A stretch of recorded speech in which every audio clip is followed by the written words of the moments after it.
What's up, music fans of the internet? I'm Kevin. I'm Derek. And together we are last week's album, The Only Reviews, with two different views. And in this episode, we're talking about the new album by the Cave Singers called Banshee and asking the question, how do they blend acoustic with electric without sounding like banshees? Cheers, Derek, and everyone at home. Cheers, Kevin, everyone at home. The Cave Singers, if you're not familiar with them, they are a trio based out of Seattle. I think most would describe them as folk rock or something similar. They're made up of singer-songwriter Pete Quirk, guitarist Derek Fidesco, and drummer Marty Lund. This album, Banshee, is their fifth full-length album and their first fully independent record. They crowdsourced and completed it all without the help of a label. Let's talk about what it sounds like. Derek, what do you think? Banshee sounds like the Cave Singers haunted by the loss of Justin Vernon, go spelunking with bright eyes. I think it sounds like Delta Spirit gets bitten in the shins by a Dr. Dog. Nice. Let's talk about some highlights from the album. Derek, what did you like? Track-wise, I liked Strip Mine and Cool Criminal. But from a track title perspective, I really liked opening track, That's Why, because in case you were wondering. Perfect title for the first track on an album. In case you're wondering, why should I listen? Absolutely. But other tracks, I like Strip Mine because of the hand claps, the swaying electric guitar riff, layered vocals, also created a gospel vibe.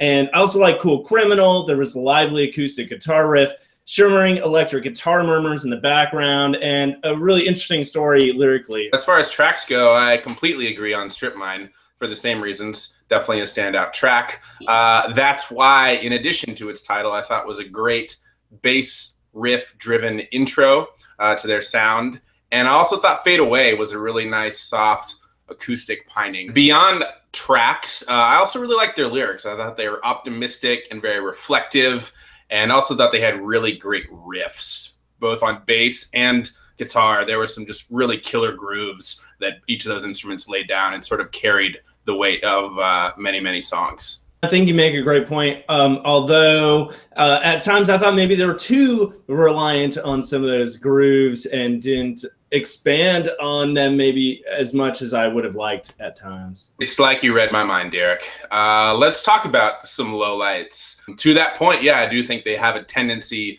to jam on the same riff for a bit too long. I was looking for more variety, more dynamics, more change-ups. I totally agree with you.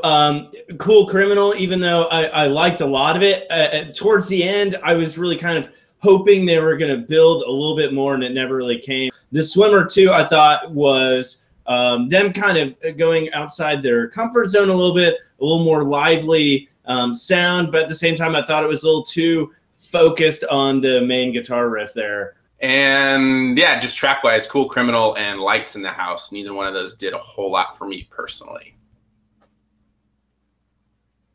So yeah.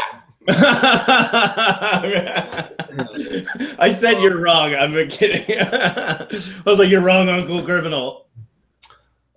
We can agree to disagree on that track. Yeah. All right, let's talk about the big question and give this album an overall rating. How do the Cave Singers blend acoustic and electric without sounding like banshees? What do you think, Derek?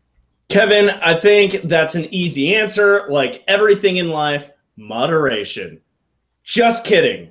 But actually, I think they do kind of show that here. Opening track, That's Why. There's a thumping bass guitar, kind of a simplistic drum beat, and that really kind of allowed the harmonica to really stand out when it was there. Subtle percussion on Lost in the Tide added tension while not detracting from the intricate electric guitar riff. These tracks were very well constructed and kind of showed their strengths, you know, which is, I thought, a range of folky type sounds.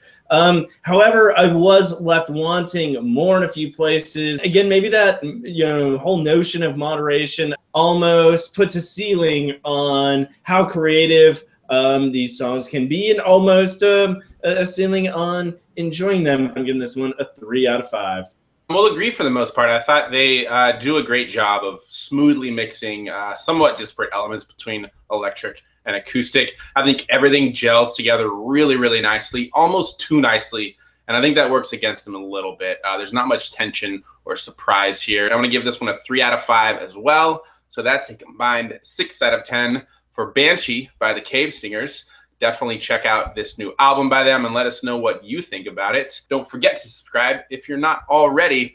And we are last week's album, The Only Reviews with 2 different views. I'm Kevin. I'm Derek. Thanks, guys. Cheers.